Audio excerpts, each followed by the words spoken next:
we are the cruelest species in the animal kingdom. We do all kinds of things that no other animal would ever dream of doing. We build concentration camps, we torture other people, we exterminate other people on a scale that's just absolutely horrific.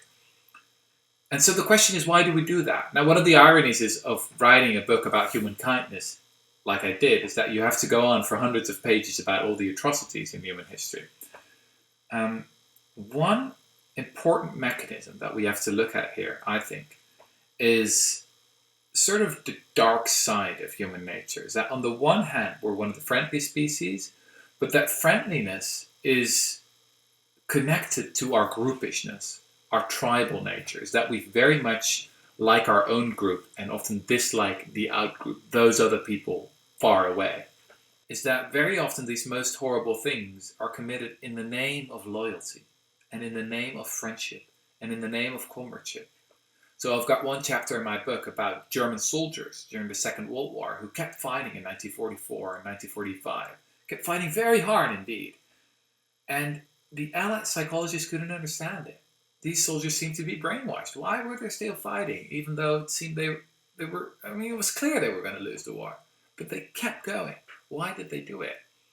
At some point they discovered, when they interviewed a lot of prisoners of war, they discovered that these soldiers were not fighting for some kind of broad ideology. No, they were fighting for their friends. They didn't want to let their comrades down. So this is obviously not... I'm not condoning anything here. I'm just trying to explain that very often we do the most horrible things in the name of the good, right? Distrustful sometimes of ourselves when we think we're on the right side of history. Because, the people who've done the most evil things in history also believe they were on the right side of history. There's a huge amount of evidence that actually nomadic hunter-gatherers lived in quite egalitarian societies, where leaders had to be humble, and where narcissism was looked down upon. It was actually dangerous. Anthropologists call it a reverse dominance hierarchy, where the group basically controls the leaders. Now, often we seem to be living in a very different kind of society. It's not survival of the friendliest, but in many societies it has become survival of the shameless. Look at Donald Trump in the United States. Look at Bolsonaro in Brazil. Look at Modi in India. All these people seem to be quite narcissistic and think a lot of themselves. And somehow that has become an advantage for them. They can do things that other people just can't. And what they don't do anymore is this very special human thing, which is blushing. I think that's also quite striking, by the way, is that if we humans are the only species in the whole animal kingdom with the ability to blush. Now, if we were really so selfish and nasty, then why do we blush? Why do we involuntarily give away our feelings to someone else?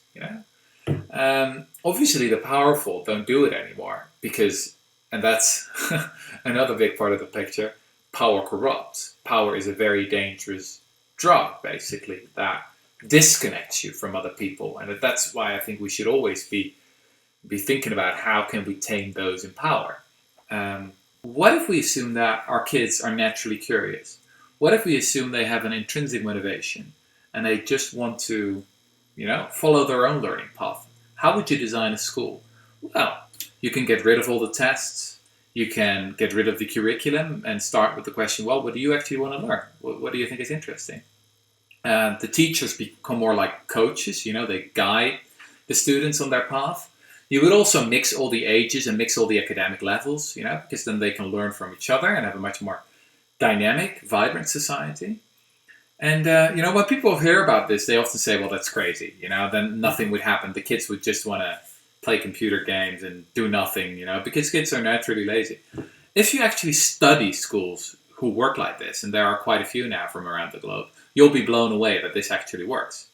I think one of the great tragedies of our time is that around the world, societies have come to rely more and more on extrinsic motivation. So on status, on money, on, doing something because you think you're supposed to do it.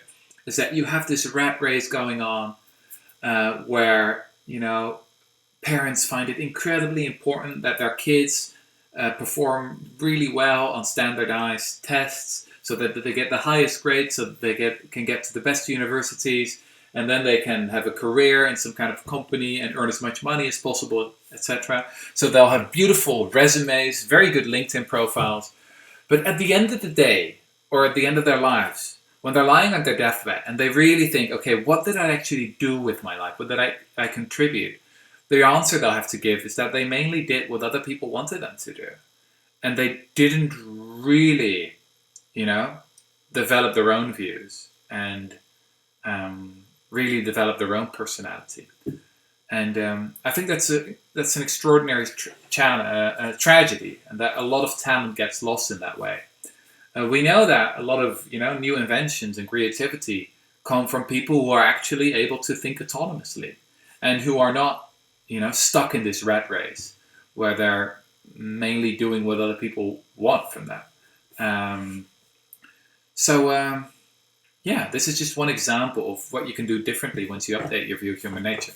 Now, that doesn't mean we need to start some kind of revolution tomorrow.